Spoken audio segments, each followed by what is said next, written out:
Hello friends, welcome to Sugan's cookery. இன்றைக்கி நம்ம பார்க்க போகிறது ரொம்ப சிம்பிளான, அதே சமயத்தில் ஈஸியான ஒரு லஞ்ச் மெனுங்க. இதை வந்து உங்களுக்கு கெஸ்ட் யாராவது வராங்க, அவங்களுக்கு வந்து சிம்பிளாக ஒரு லஞ்ச் மெனு, அதே சமயத்தில் கொஞ்சம் நல்லாவும் இருக்கணும் அப்படின்னு நினச்சிங்கன்னா தாராளமாக இதை வந்து நீங்கள் ப்ரிப்பேர் பண்ணலாம்.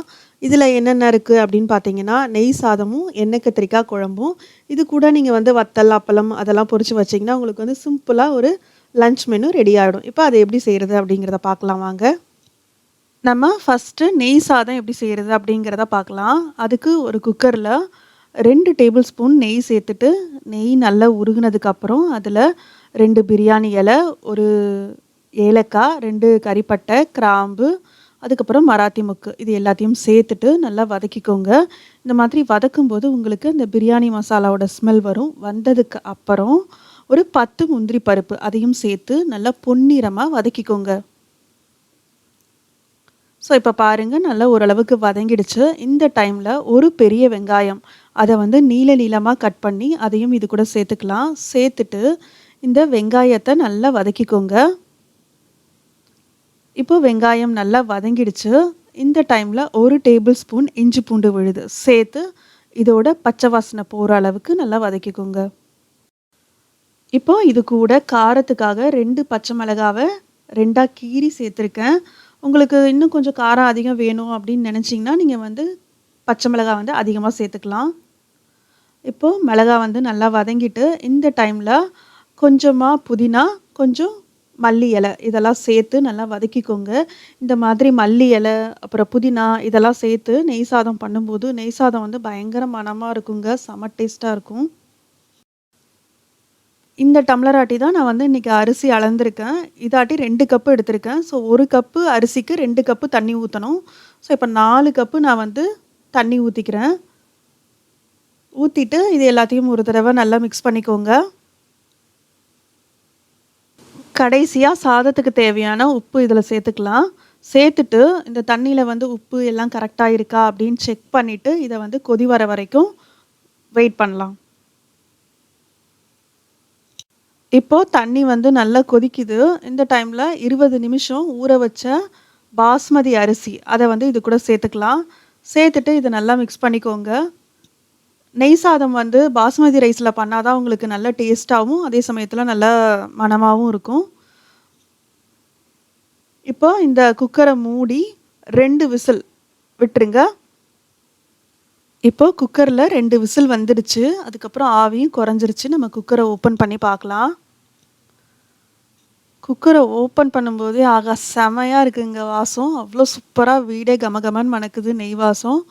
இப்போது இந்த மாதிரி ஒரு ஃபோர்க்கு வச்சு சாதம் சூடாக இருக்கும்போதே குக்கரோட ஓரத்துலேருந்து இப்படி கிளறி விட்டிங்கன்னா உங்களுக்கு வந்து சாதம் ஆறி போனாலும் நல்லா பொல பொலன்னு இருக்கும். சப்போஸ் நீங்கள் வந்து கிளறாமல் விட்டுட்டீங்க அப்படின்னா அப்படியே கட்டி கட்டியாக ஆகிடும். ஆறுனதுக்கப்புறம் சாப்பிட்றதுக்கு நல்லா இருக்காது. ஸோ அவ்வளோதான். இப்போ பாருங்கள், நம்மளோட நெய் சாதம் எவ்வளோ உதிரி உதிரியாக பார்க்கும்போதே சூப்பராக இருக்குது பாருங்கள். இப்போ இதுக்கு ஏற்ற எண்ணெய் கத்திரிக்காய் சாதம் எப்படி செய்கிறதுன்னு பார்க்கலாம். இப்போ எண்ணெய் கத்திரிக்காய் குழம்பு செய்கிறதுக்கு 3 டேபிள் ஸ்பூன் எண்ணெய் ஊற்றிக்கலாம்.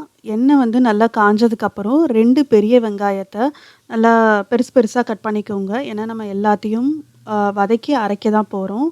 ஸோ அதனால் வெங்காயத்தை சேர்த்துட்டு இந்த வெங்காயம் வந்து நல்லா கண்ணாடி மாதிரி ஆகிற வரைக்கும் நல்லா வதக்கிக்கோங்க.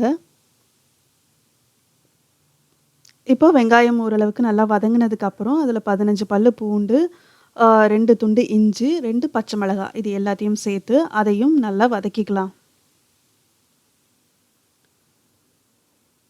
இஞ்சி பூண்டெல்லாம் ஓரளவுக்கு வதங்கினதுக்கப்புறம் கொஞ்சமாக கருவேப்பிலை, கொஞ்சம் கொத்தமல்லி இலை, அது கூட 1/2 டேபிள் ஸ்பூன் சோம்பு, கொஞ்சமாக கசகசா இது எல்லாத்தையும் சேர்த்து நல்லா வதக்கிக்கோங்க. இது ரொம்ப நேரம் வதக்கணும்னு அவசியம் இல்லை. ஜஸ்ட்டு ஒரு 2 நிமிஷம் நல்லா வதக்கிட்டு அதுக்கப்புறம் வந்து நம்ம மிச்ச இன்க்ரீடியன்ட்ஸ் சேர்த்துடலாம். ஸோ பார்த்தீங்கன்னா இதில் 2 தக்காளி, பெரிய தக்காளி பழுத்த பழமாக எடுத்து அதையும் பெருசு பெருசாக கட் பண்ணி அதையும் சேர்த்து நல்லா வதக்கிக்கோங்க. இந்த தக்காளி வந்து சீக்கிரம் வதங்குறதுக்காக மேலே ஒரு மூடி போட்டு ஒரு 2 நிமிஷம் வேக விட போகிறேன். வெந்ததுக்கப்புறம் நம்ம தக்காளியை இந்த மாதிரி நல்லா கிளறி விட்டிங்கன்னா நல்லா மசிஞ்சிடும். இந்த தக்காளி நல்லா மசிஞ்சதுக்கப்புறம் இது கூட நம்ம மசாலா சேர்த்துக்கலாம். இதில வந்து நான் 2 1/2 டேபிள் ஸ்பூன் குழம்பு மிளகாய் தூள் சேர்க்கிறேன். இது வந்து வீட்லயே அரைச்சது.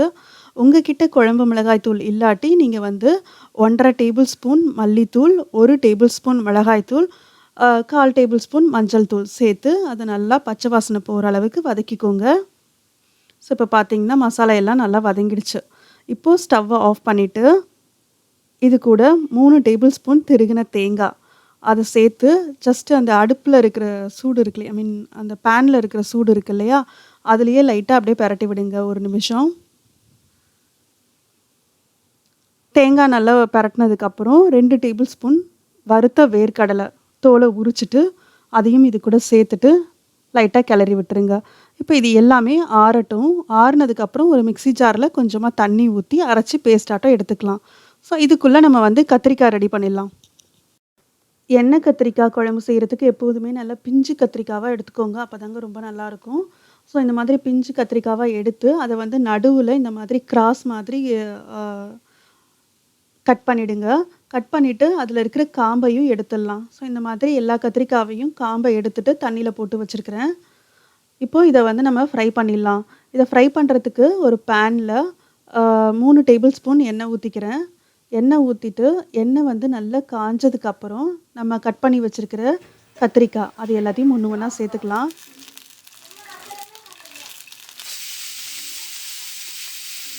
ஸோ இந்த மாதிரி வந்து நம்ம எல்லா கத்திரிக்காயையும் சேர்த்துட்டு அப்பப்போ வந்து ஒரு ஸ்பூனோ இல்லை ஒரு ஃபோர்க்கோ வச்சு லைட்டாக அப்படி திருப்பி விட்டிங்கன்னா உங்களுக்கு எல்லா சைடும் நல்லா வெந்துடும்.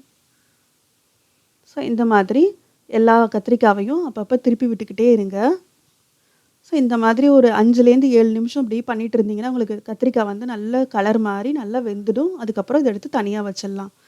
இப்போது நம்ம குழம்பு செய்ய ஆரம்பிச்சிடலாம். அதுக்கு ஒரு பேனில் 2 டேபிள் ஸ்பூன் எண்ணெய் ஊற்றிட்டு எண்ணெய் வந்து நல்லா சூடானதுக்கப்புறம் அதில் 2 பிரியாணி இலை, ஒரு சின்ன துண்டு கறிப்பட்டை, 2 கிராம்பு, ஒரு ஏலக்காய் இது எல்லாத்தையும் சேர்த்து வதக்கிக்கோங்க. இது வதங்கினதுக்கப்புறம் நம்ம அரைச்சி வச்சுருக்கிற மசாலா பேஸ்ட்டு அதை சேர்த்துட்டு அது கூடவே ஒரு பெரிய நெல்லிக்காய் சைஸ் வந்து புளி எடுத்து அதை ஊற வச்சுருக்கிறேன். அதை கரைச்சி அந்த தண்ணியையும் இதில் சேர்த்துக்கலாம். சேர்த்துட்டு இதை நல்லா மிக்ஸ் பண்ணிக்கோங்க. ஸோ இப்போ பார்த்திங்கன்னா உங்களுக்கு ரொம்ப திக்காக இருக்குது.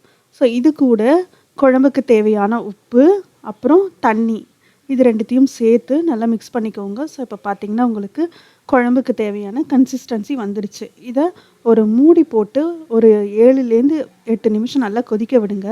ஸோ இப்போ பாருங்கள் குழம்பு வந்து நல்லா தளதளன்னு கொதிக்குது.